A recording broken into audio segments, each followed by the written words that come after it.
I founded Snap40 as a med student. I was a medical student up at the University of Dundee. I've got a degree before that in computer science from the University of Strathclyde. The point of the talk, why collaborate? Well, for me personally and for us as a business, collaboration is incredibly important. We see ourselves as an informatics and software company. We're not a hardware company, we're not a sensors company. But ultimately, our mantra is about building the best product we can for our customer, because that ultimately is what will generate us revenue and allow us to grow. And one thing I've learned over the last 18 months is that the best businesses are focused businesses. So they're focused on a single market, they're focused on a single product, and they understand fundamentally what their core is, what should they themselves internally be great at.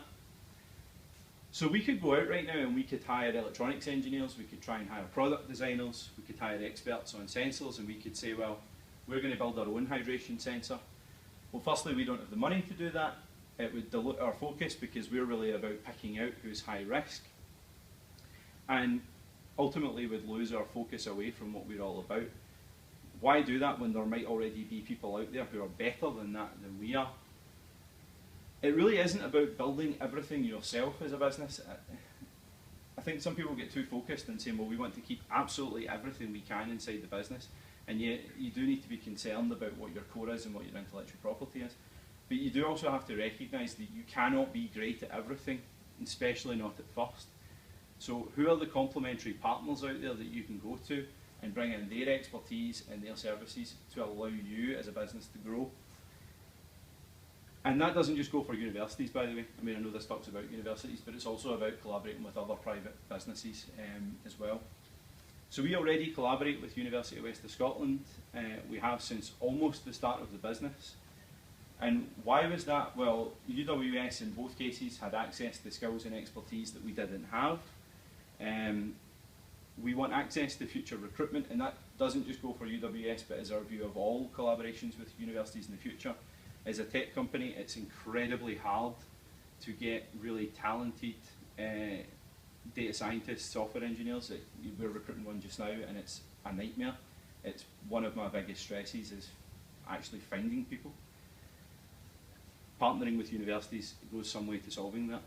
It allows us to build our own expertise as a company, and also UWS in particular, and I really have to say this, had a very, very solid appreciation of the needs of us as a business.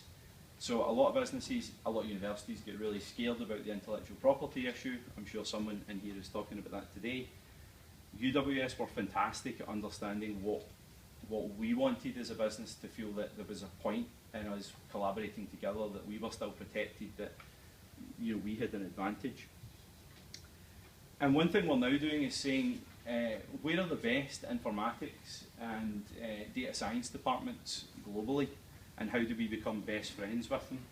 Which means we can then say, well, who are your best PhDs and software engineers, and we want to recruit them, because it really is a people's game, and for the people we're recruiting, they are all coming through universities, and therefore not collaborating for me would be basically shooting ourselves in the head. So ultimately, building a company is not about working in isolation. It's about working with as many different people and partners as you need to make it a success.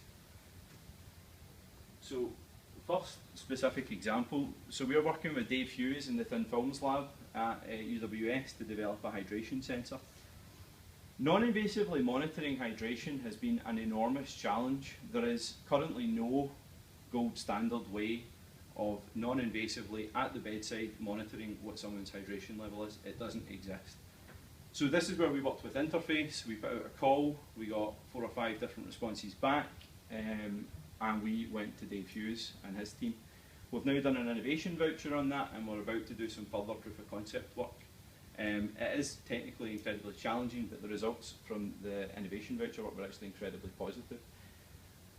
For us as a business, the potential for this is potentially enormous, because no one else is able to do this, and if we get it right, it's not only incredibly positive for patients and health services, but it could allow us as a business to have a particular unique selling point that no one else has, that would allow us to grow around the world. So, key takeaways from me.